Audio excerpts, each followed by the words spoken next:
This client wanted to try to keep the landscape as close to the natural environment as it was prior to starting. They wanted to make it feel like it was always here. So the story behind the moss was we wanted to bring back the natural elements of the native environment here. Prior to the landscape being installed, would have been a natural forest with lots of bedrock and moss. Moss that grows in the forest takes many, many years, and you can't just go into the forest and harvest your own. So we went with a combination of Irish and Scotch moss to bring up the vibrance and the colors and create these mounding textures around all the hard edges of the stone. We think in the end it turned out really, really well and creates this natural environment now.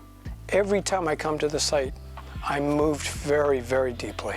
There's a presence here that you almost can't describe. My company was asked to have a look at this, and the site was all about the rock, all about the moss, and so the design response was what you would think it should be, was just reflect the rock back onto itself, reflect the mosses as much as possible. Planters was pretty important to Thomas, our designer. Between myself and Brent, our VP, we went to about 6 or 7 different nurseries and different locations to choose planters. It wasn't an easy feat. We weren't just going and finding 10 white planters and dropping them on the ground. Every planter had to be different and also work with the backdrop or the plants that were going in them.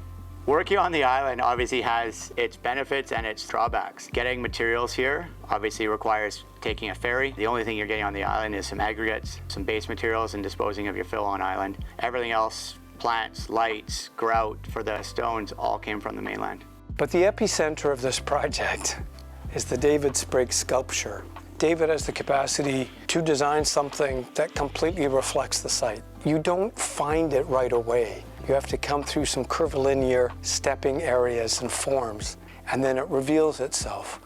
You don't often get an opportunity to do projects like this where clients appreciate the time it takes to install a landscape that is, at the end of the day, stone by stone. It was just so magical to see it come together. Our team was super keen to be a part of it.